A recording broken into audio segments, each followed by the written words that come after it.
enable us, empower us to hear, to understand, and to become like Jesus. Father, take over. We are your people. We reject and rebuke all presence of evil, all work and plans of evil against this holy assembly. We reject in Jesus' mighty name. And we ask you to do your will.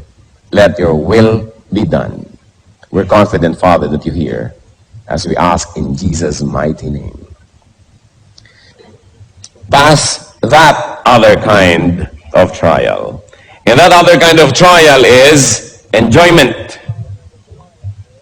I'm going to talk about 8 enjoyments, 8 nice things, 8 roses that can become thorns, 8 blessings that can become curses, 8 enjoyments that can become trials. One of that, a trial that we should pass, is the trial of beauty and good looks. Tingnan ninyo yung katabi nyo. Siya kaya ang pinag-uusapan natin. Beauty and good looks. Tulad na lamang ni Joseph. Si Joseph the dreamer. Sabi sa Biblia, ay siya magandang lalaki. Sumabit suloy siya sa gulo. Pinagtangkaan siya at pinagnasaan ng babae niyang amo, asawa ng kanyang tunay na amo na si Potiphar. Genesis 39 verse 6 up to 7. Now Joseph was well built and handsome. And after a while, his master's wife took notice of Joseph and said, "Come to bed with me." At syempre dahil si Joseph po ay makadiyos, siya'y disente, may paggalang sa kanyang among lalaki, di niya kailanman pinagbigyan ang mga panunukso ng babaeng ito. At ang babae ito naman cannot take rejection well. So what did she do? One day, she cried rape. Nung di siya pansinin, isinumbong niya at pinagbintangan niya na balak daw siyang gahasain ni Joseph. Because of that, Joseph went to jail. And another story deserves another telling. But the point is, kung ito ba naman si Joseph ay hindi may itsura, hindi sana napagnasaan. Kung minsan po, blessing yung di ka masyadong maganda. Di ka nare-rape. Blessing yung hindi ka masyadong magandang lalaki. Walang masyadong nang-aakit sa'yo. Malaki pong pagsubok na maging maganda. At maraming tao, hindi nila na ipapasa ang pagsubok. Kinakain sila ng kagandahan, nagiging palalo, nagiging mayabang, o kaya nagkakasala dahil dumadaling magkasala sa dami ng nang-aalok. Kaya mabuti kumisan yung di na naaalok pa. Napipilitan ka maging banal. At least kahit pilit, banal pa rin. Kesa sa napakarami namang pagkakataon. Alam niyo yung magaganda, maraming choices eh. At kumisan yung choices, parang sumpa. Habang dumadami, mas nakakalito. Kaya yung mga temptress, mga tempter, usually magaganda rin ang itsura. Dahil hindi ka naman maaakit kung di sila maganda. Kaya ang sabi ng Romans 6:13, do not offer parts of your body to sin as instruments of wickedness, but rather offer yourselves to God as those who have been brought from death to life, and offer the parts of your body to Him as instruments of righteousness. Yan ang sinasabi. So, good-looking people, mag-ingat. At meron pa po ako isang ipakikiusap. Good-looking people, be kind to others. Huwag na kayong sobra pang magpaganda at mangakit. Maawa naman kayo sa magnanasa sa inyo. Tapos di nyo naman pagbibigyan. Di ba't kawawa? Lalo mga kababaihan na sobrang kaakit-akit ang mga itsura. Tapos ang dami nyong pinahirapan ng loob. Lahat ng makakita sa inyo ay kulang-kulang na lang mawala sa sarili. Mga driver na halos bumangga. Kawawa naman. Mga magaganda, mahabag kayo sa magagandahan sa inyo. Kaya kung minsan may wisdom yung mga Arabo, sinusukloban ng tunotan nila ng tela. Mata lang ang pinapakita. Sobra ka na naman kung pati sa matay na akit ka pa. Yung iba naman talaga dapat yung takpan. Kasi sobrang walang takip. Sinisipon na. Nagkakaroon na ng pulmonya, ayaw pang takpan ng katawan. So, maawa kayo. Maawa kayo sa magnanasa, na mabibigo lang naman. Maawa kayo sa maiinggit. Malaking pananagutan ang maging maganda. Beauty is from God, and it must glorify God. Beauty must never be surrendered at the feet of Satan to be his instrument. Pero tingnan ninyo, napakaraming magagandang tao, kasangkapan ng kasamaan. Ang kagandahan ay ginagamit sa pang-aakit ng asawa ng may asawa. Sa pagmamali ng kaisipan ng maraming makakakita. It's sad that a beautiful thing and that beauty can be a curse. So, watch out, beautiful. Watch out, handsome. Sabihin nyo nga sa katabi nyo yun. Watch out, beautiful. Watch out, handsome. Another trial, which sa biglang tingin is a blessing but can become a curse also, is health. Health? Pastor Ed, hindi ba kayo nagkakamali? Health can be a curse, yes. Because healthy people have so many options and choices of what to do.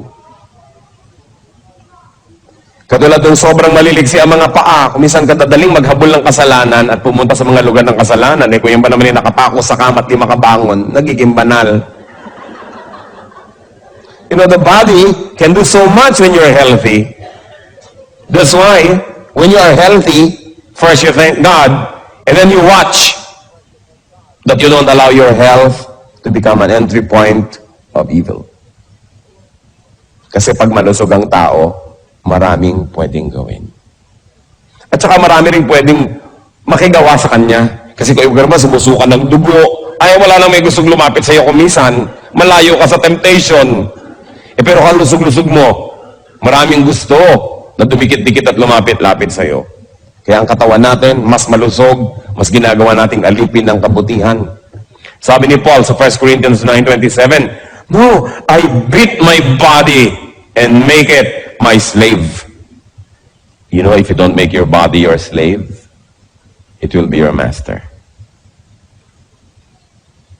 Yung katawan ng tao, pag hindi yan sinupil, pag hindi yan kinontrol, yan ang magiging amo nyo. At pag ang katawan ng tao naging amo, mapapahamak ang ating kaluluwa. Kasi walang gustong gawin ng katawan, kundi katamaran, kasalanan, luho, sarap. Kawawa ang kaluluwa ng tao na yung katawan niya ang nag-ahari sa kanyang buhay. Kaya ang sabi ni Paul, binubugbog ko tong katawan ko na to, pinupukpok ko to, pinipilipit ko to, at ginagawa ko siyang alipin ko, sumusunod sa kagustuhan ng aking espiritu. At yan ang dapat mangyari. Kaakibat po't kasama ng health, trial din yung long life. It's a blessing to have a long life, but long life can also be a curse. Long life can also be a trial. Tingnan nyo ang napakarami nating hinahanga ang mga bayani, maaaga kasing namatay. Si Rizal, si Bonifacio, sila Magsaysay, palibas at maaagang namatay, hindi nagkaroon ng maraming pagkakataong magkamali. Habang humahaba ang buhay, dumadami ang pagkakataon mong magkamali. Of course, dumadami rin ang pagkakataon mong gumawa ng mabuti. Kaya sinasabi natin, blessing yan, pero pwede rin niya maging sumpa. Tingnan niyo si Don Emilio Aguinaldo sa haba ng buhay. Napakaraming naging controversies tuloy na nasangkutan. Sumama sa politika, natalo ko, anong pinaggagawa? Ang haba kasi ng buhay. Yung napakaagang nangamatay, nagmumukha tuloy yung mga perfect or nearly perfect because they did not have much opportunity to make mistakes. So, watch out, you health buff. Kung ang lusog-lusog mo, mahaba ang iyong buhay, humihingi ka sa Diyos sa mahabang buhay, gusto mong pahabain, mag-ingat-ingat ka. Sapagkat bawat buhay at bawat araw na ipinahiram ng Panginoon ay gustong agawin din ni Satan. Kung si Hitler namatay nung 11 anyos, di ibang iba sana ang history ng mundo. Humaba. Kung naging 90 siya, can you imagine kung anong pwede mangyari? Ang buhay, trial yan. At kasama din ang health, isang trial, hindi lang yung long life, kundi youth. Yung pagiging bata, yung kabataan, isang malaking trial. Why? Because in the time of youth, people make the foundation for their whole lives.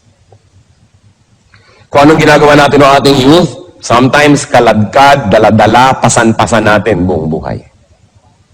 Kaya dapat ang mga young people nag-iingat. At dapat nilang makita na yung estado, yung stage na sila'y mga kabataan ay isang napakalaking pagsubok na kailangan nilang malampasan. Sapagkat marami hindi nakakalampas ng hindi nadadamage. Sabihin, talaga kami, mga babae, medyo maalembong ng konti kasi young people. Pero yung iba hindi nakakalampas. Nagkakaroon ng buhol-buhol na anak bago mag-18, 19. Hindi nyo na pwedeng maando yun. Nando na. Permanent fixture of your life. Yung mga lalaki na nagkakaroon ng anak kung kani-kanino na hindi naman nila asawa, nobya lang, yan ba hindi pwedeng bumalik na walang bayad? Kahit nagtagumpay kang tumakbot, tumakas. Yung mga nag-drugs ang nag-drugs, natunaw ng natunaw yung brain cells, maibabalik ba yun? Hindi. Kaya nakikita nyo kasi mga nagda-drugs sa katunganga, humal-humal, dahil na-damage. Many people say, mga tininal, dasal lang dasal. Pastor, pag-pray nyo naman po magkatrabaho ako, nung nagkaroon, di mo na makita anino. Nalayo. Dahil, natupad ang mga immunity. Sobrang naging busy. Nawala. So sila, malapit lang sa church, naglilingkod lang sa Diyos, habang walang ibang magawa. Pero oras nagkaroon na, wala na sila. Nagiging sumpa ang dapat sana ipagpapala na trabaho o negosyo. Sa Biblia po, ang Panginoong Diyos ay nirepresent ng isang hari sa isang istorya. Naghain siya ng napakaraming pagkain, ipinatawag ang mga tao. Of course, this is parallel to salvation. Gusto ni Lord pa-save ang mga tao, papakainin niya ng food for the soul and for the spirit. Pero ang daming tumanggi.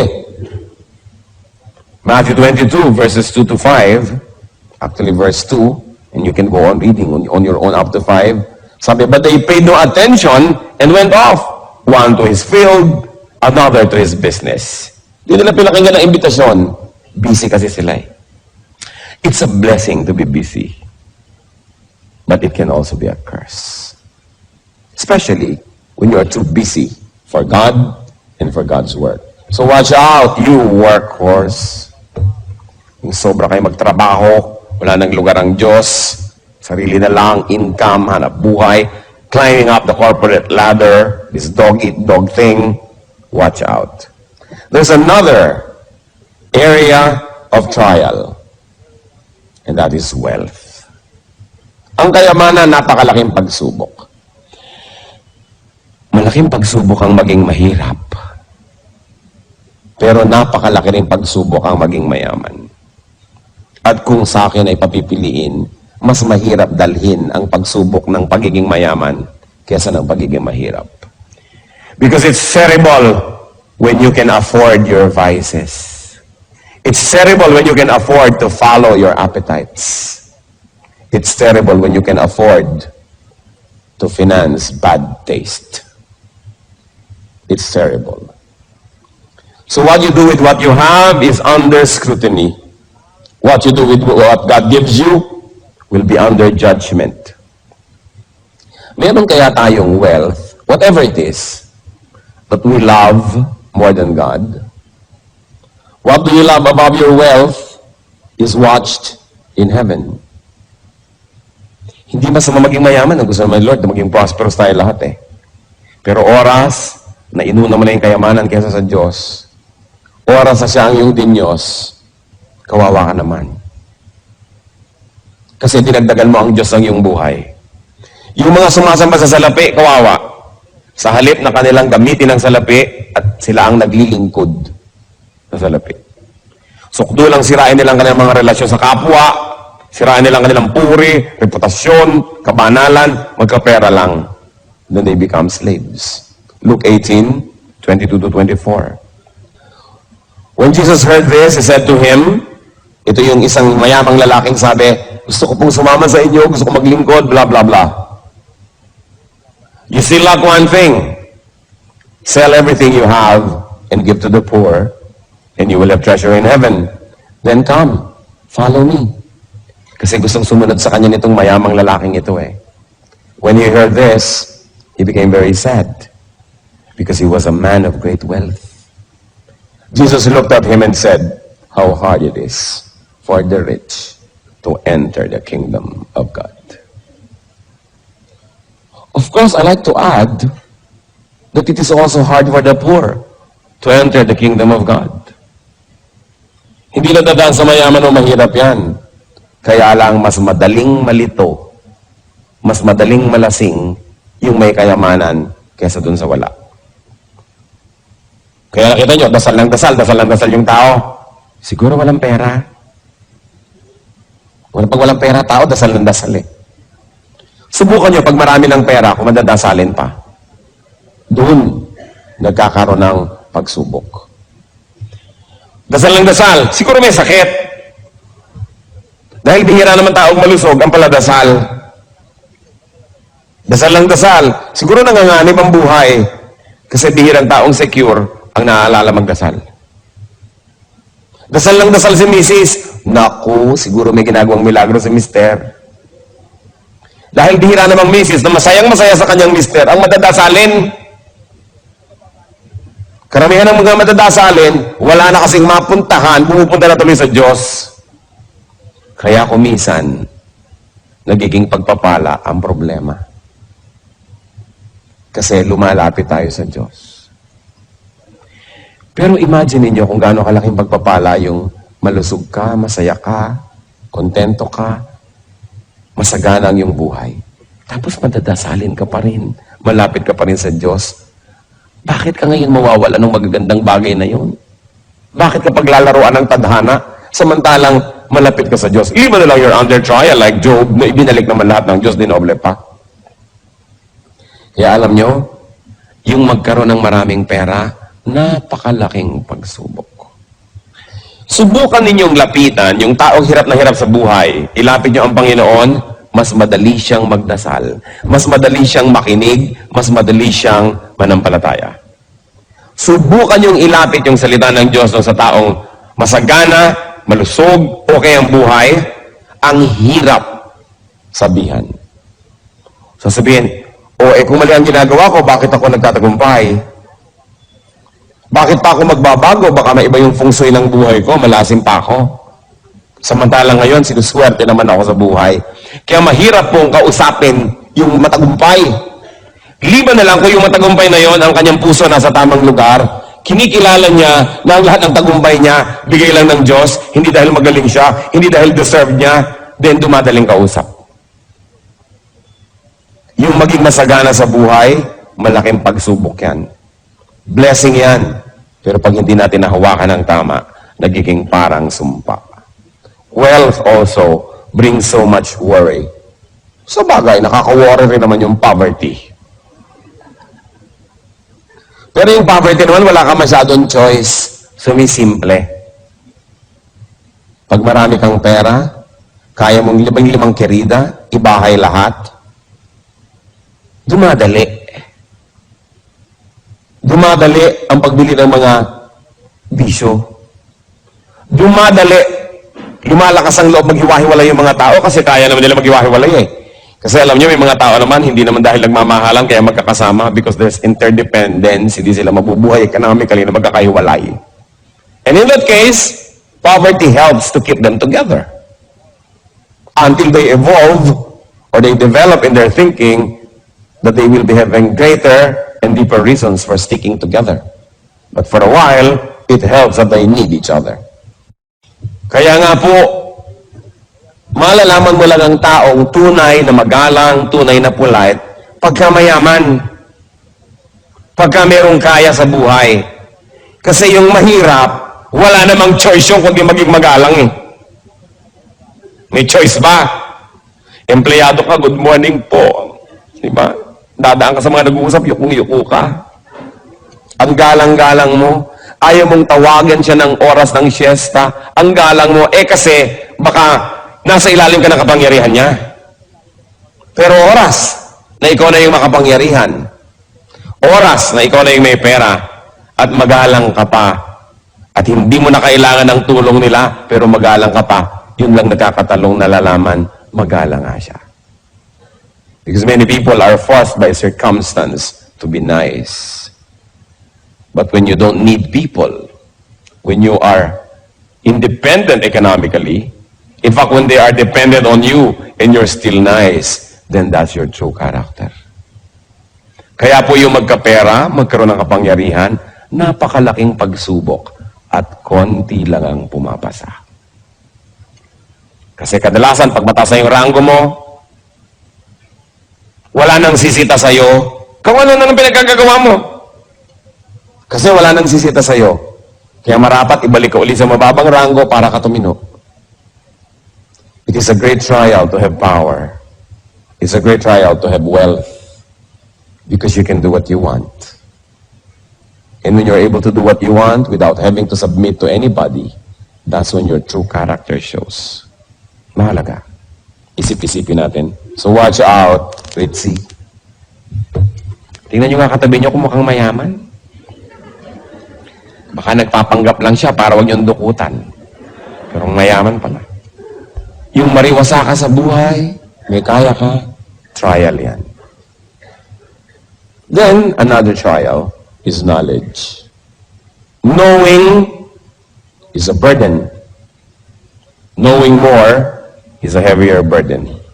Kaya sabi ni Solomon sa Ecclesiastes 1:13-14, I devoted myself to study and to explore by wisdom all that is done under heaven. What a heavy burden God has laid on men. I have seen all things that are done under the sun. All of them are meaningless, a chasing after the wind. And in other parts of Ecclesiastes, Solomon says, the more you know, the lonelier you get. Mas dumadami ang alam, mas lumulungkot ang buhay. Subukan nyo na malaman ang lahat ng sinasabi ng kapwa nyo tungkol sa inyo behind your back, lulungkot kayo. Mabuti pang di mo na alam. Subukan yung malaman ng maraming bagay na mabawasan ng kaligayahan. So the more knowledge, the more trials. Kaya yung mga rumurunong ng konti, nakapag-biology 4 lang, ipinagpipilitan ng galing tayo sa unggoy, yan ang napala sa pagiging marunong. Little knowledge can be dangerous. That's why atheist scientists, atheist philosophers are in danger. What we know is little. What we do not know is immense. O yung taong hindi tiyak, therefore akala niya hindi niya alam. Ganda yan. Pero trial yan. Dahil kung saan ninyo yan i-dedicate, doon kayo mapupunta. Sabi sa Matthew 10:39, whoever finds his life will lose it. But whoever loses his life for my sake will find it. So para nasan yung zest ninyo ba? In finding God or in finding other things? What causes do you pursue? What causes do you live for? Make sure the things you live for are worth dying for. And the things you die for are worth living for. Kaya dapat pag-ingat-ingatan natin yung sigla kasi kumisan kung saan-saan napupunta. Pang-pito po na trial sa buhay, good relations. Yung meron kayong mga mapagmahal at minamahal na mga magulang, mga anak, mga asawa, kaibigan, etc., etc. Akala natin ito is lagi na lang good sa atin. They can be trials. Our loves, our affections, our involvements. Pag iniisip ko itong sa Abraham, bakit matapos na manalangin ng kay haba-habang panahon na magkaanak, nung nagkaanak, sabi ni Lord, paki-offer mo nga sa akin yung si Isaac. Is it possible na dahil sa pananabik niya na magkaroon ng anak, ay namagita na yung anak niya sa kanya at sa Diyos? Possible kaya? Kaya gusto ni Lord ma-prove ni Abraham, kay Abraham mismo, sasabihin niya na number 1 pa rin ng Diyos, kaya sinabi, i-offer mo. At nung nagkaroon siya ng lakas ng loob at katawan na gawin yon, hindi naman ipinatuloy ng Diyos. Kasi napatunayan, hindi naman pala susuwayin ni Abraham ang Diyos dahil sa anak. Therefore, pinayagan niya na yung anak, ma-maintain. Kung ipinagkait kaya ni Abraham si Isaac at hindi niya ini-offer, paano kaya kukunin ng Panginoon niya saan paraan? We don't know. Because the story did not happen that way. Abraham obeyed God. Gaano karami sa inyo ang susunod sa Diyos kung ang pagsunod nangangahulugan ng pagputol ng relasyon nyo sa kapwa-tao? Halimbawa sinasabi, layuan mo yang si Bigote. Lalayuan mo ba? Asawa yan ng iba, huwag mo yang samahan. Diyos ko po, paano ako mabubuhay nang wala siya? Kaya kay Bigote, kahon. Bayong, kung ano man yun. Siya pa rin. Kaya maraming tao hindi nakakalapit sa Diyos kasi inuuna nila kapwa-tao. Kasi naranasang umibig, nakatikim magmahal at mamahal na addict. Kaya never mind my kaluluwa, never mind my kabanalan, ang mahalaga sa akin, kapwa-tao lamang. Kaya yan pong magmahal at mahalin, malaking trial yan. Kasi laging nanganganib na magkaroon ng kaagaw ang Diyos. Sabi pa naman niya, I tolerate no rivals. Love the Lord your God with all your heart and with all your soul and with all your mind. Kaya sabi sa Matthew 10:37, anyone who loves his father and mother more than me is not worthy of me. Anyone who loves his son or daughter more than me is not worthy of me. Ang tagal, pinroblema ko yung verse na yan. Sino sa inyo naman problema sa verse na yan? Raise your hands. Sige pa, aminin nyo na. Kakaproblema, no? Sabi ko, bakit naman ganyan ang Diyos? Napaka-egocentric. Gusto nilang lagi lang siya, number one. Pati ba naman sa nanay ko, mauna pa siya. Kung meron ako anak, may asawa ko, mauna pa siya. Tapos una siya sa lahat. Lahat ng tao, siya na lang yung number one. Bakit naman? Na-share ko na sa marami to, kaya ganyan ko ulitin ko sa inyo dahil baka hindi ko pa na-share sa inyo. Dahil nagkaroon ako ng peace sa verse na ito eh. At alam niyo kung paano, sa hinaba-haba ng pakipagdulo ko sa verse na ito, napagtanto ko, I'm sure it came from the Lord, na kung sino ang mahal nyo, yun ang makakasakit sa inyo. Kaya ka ba naman saktan ni Aling Eyapang doon sa may kanto? Hindi siguro, maliban na lang hinampas ka niya. Pero hindi niya kaya saktan ang puso mo, tulad ng magiging sakit kung iniwan ka na asawa mo. Pinagtaksilan ka ng nobyo mo, sinumpa ka ng magulang mo, iniwan ka ng anak mo. Ang sakit. Kasi yung mahal mo, ang makakasakit sa'yo. Mas mahal mo, mas kaya kang saktan. Ngayon, kung nagmamahal ka ng tao, humanda-handa ka masaktan. Kasi, iiwan ka niyan. Maaaring pagtaksilan ka dahil siya naging marupok. O maaaring pagtaksilan ka dahil basta ayaw na niya sa'yo. O ang tapat-tapat niya, ang buti-buti, namatay. Di wala rin. Mawawala rin. Kawawa naman ang taong sobrang nagmamahal sa kapwa. Humanda kang lumuha. Kaya ang sabi ng Panginoon, unahin niyo ako. Ako ang gawin yung number one love. Kasi hindi naman siya mamamatay. Hindi lagi siyang nandyan. Hindi ka naman niya pagtataksilan dahil siya matapat. Hindi ka naman niya iiwan because He fills heaven and earth with His glory and with His presence. Hindi ka niya dadayain, hindi ka niya pagsisinungalingan. Tutulungan ka pa niya, sasamahan ka niya. Kaya sabi niya, pag akong mahal niyo, wala kayong kalugi-lugi. Paano mo, Diyos ko, ang bigote? O, di gawin mong number 2, number 3 sa iyong buhay. Pag-ibig na ligaw, kasi nauna yung tao kesa sa Diyos. Sinong magpapakamatay kung nawalan ka ng mahal sa buhay pero number 1 mo ang Diyos?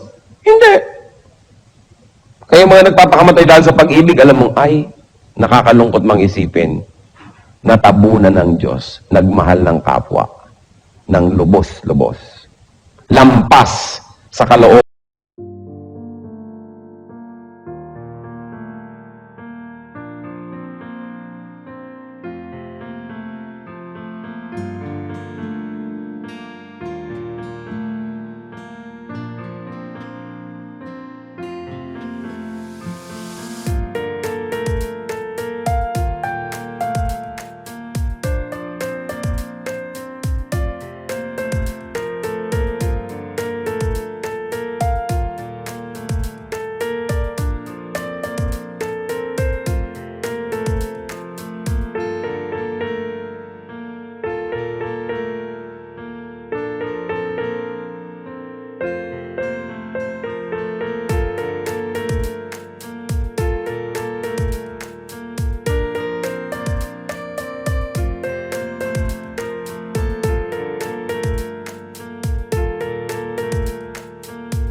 uman at disenyo ng Diyos, napahamak tuloy.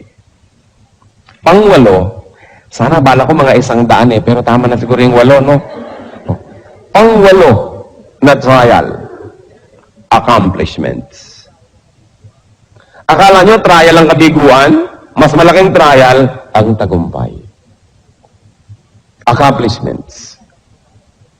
Mas maraming nagpapakamatay na matagumpay kesa sa bigo. Mas maraming mag-asawa ang naghihiwalay na matagumpay kesa yung mga bigo. Kasi kung minsan, ang wattage mo 10, hindi mo kaya ang 50 volts. Kasi hanggang 10 watts ka lang. Tapos dumating yung 3,000 volts, pundi ka. Kaya maraming tao pag nagtatagumpay na pupundi. Dahil malaking trial yung accomplishment. It be physical, mental, social, or spiritual success. Fame and glory can be terrible trials. Kaya akala mo ang galing-galing mo, kayang-kaya ko na to, yun ang pinakamapanganib. Sapagkat di ka na nag-iingat. Sobra ka ng overconfident. Dahil nga sa iyong accomplishments. Kaya sabi sa 1 Corinthians 10:12, so, if you think you are standing firm, be careful that you don't fall. Sapagkat halos lahat ng natumba ng di nila inaasahan na mangyayari yun. Sapagkat sobra na silang naging confident. Accomplishments can make a man proud, or vain, or careless. That's why accomplishments can be dangerous. Watch out, achiever. Kailangan tayong mag-ingat na lahat. So look at everything from both sides. Trials can be blessings. Blessings can be trials. Do not watch out only for the conventional trials, but consider that other kind of trial. Nice things. Beautiful things.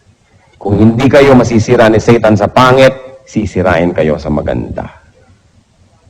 Kung di niya kayo masisira sa kabiguan, susubukan niya kayong sirain sa tagumpay. Kung di niya kayo masira sa pagiging mag-isa, sisirain niyo kayo sa pagkakaroon ng kasama. Kung di niya kayo masira sa pagiging mababa, susubukan niya kayong sirain sa pagiging mataas. Anong sabi sa Bible? Be sober, be watchful. The devil is like a roaring lion, seeking someone to devour. So what can I say to you, brothers and sisters, friends? Pass that other kind of trial. Let's bow before the Lord. At nais kong mag-isip-isip kayo, alin ba sa mga binanggit natin ang nagiging instrumento ngayon ni Satan para kayo subukan? Para kayo ligligin, guluhin. Hindi aksidenteng narito kayo ngayon. Sinadya ng Panginoon na hawanin ang daan na magkasama-sama tayo sapagkat may nais siyang ipaalala. Huwag nating isipin na para sa ibang mensahe. Para ito sa bawat isa. Pass that trial. Panginoon, salamat sa pagpapaalala ninyo. Salamat, napakabuti nyo sa amin. Gumagawa kayo ng mga iba't ibang paraan para kami kausapin. Salamat, Lord, binibigyan nyo kami ng pansin. Hindi man kami karapat-dapat.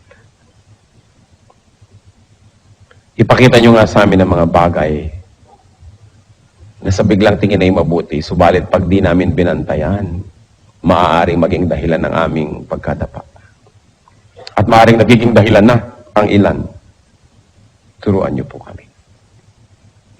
Nais kong manalangin para sa ilang tao na nakita niyo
Ilan, marami, maring lahat o isa sa mga binanggit, ngayon, nagiging trial sa inyo.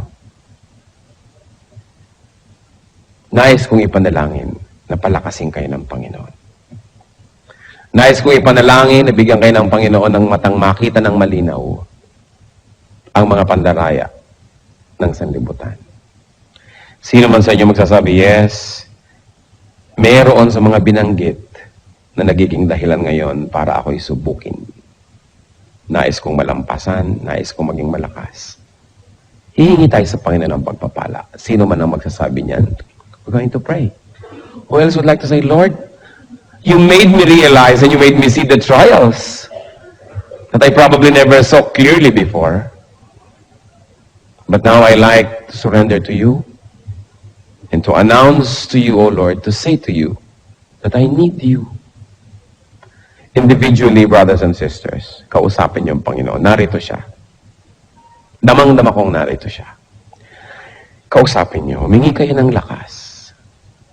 Ihingi niyo ng tawad ang mga pagkakamali, pagkakasala sa mga larangang ito. Hindi kalugod-lugod sa Kanya ang ating mga kasalanan. Make this a very beautiful moment of reconciliation with God. Ihingi niyo ng tawad. I cannot do it for you. You've got to do it yourself. Sa ilang saglit, seek God's forgiveness. If you have allowed these things to deceive you, and if you have allowed Satan to succeed in other parts of your life, in silence, pray to the Lord. Salamat, Lord, sa inyo pong pakikinig sa aming mga pagtatapat sa paghingi ng tawad sa inyo. Ayon sa panalangin ng bawat isa na nakatindig sa iyong harapan ngayon, Panginoon, igawad niyo nga po yung mayamang pagpapatawad. Igawad niyo ang iyong kabutihan, kabaitan sa amin. Pagkamat wala kaming patago at humihingi ngayon, Panginoon, ginagawa lang namin sapagkat pinangako niyong pakikinggan niyo kami. Alang-alang sa iyong mga salita at alang-alang sa iyong pag-ibig sa amin. Naglalakas loob kami, Panginoon, na humingi nang hindi naman namin ipinatago. Patawarin niyo po ang bawat isa as everybody has individually sought forgiveness. At ngayon naman, Panginoon, sa pagtayo na yung mga anak, sa pagkilala ng pagkakamali, sa pagkilala ng kahinaan, sa pagkilala ng pananagutan sa inyo, at sa pagkilala sa inyo na tanging makatutulong sa aming lahat. Tanggapin niyo po ang pagtayo na ito bilang pahiwatig, bilang pagsasaad na kami umaasa lang sa inyo. Kayo pong nakakakilala sa bawat isa na ngayon ay tumitindig at kumikilala rin sa inyo. Kayo po ang magpalakas sa aming lahat. Kayong nakaalam ng aming mga kahinaan, puspusin niyo ng inyong presensya at ang inyong kapangyarihan. Nang sa gayon ang aming mga kahinaan ay maging kalakasan namin. Kayong nakaalam ng mga kadiliman ng aming buhay, tapunan nyo ng inyong liwanag ang madidilim na sulok ng aming buhay. At kayo'y maghari doon. At kayo, Panginoon, na nakaalam ng mga ginagawa naming di ka nais-nais. Sa inyong pagpapatawad, humihingi naman kami ng kalakasan. At ang mga ito'y matalikuran, maputol sa aming buhay. At nawa, Panginoon,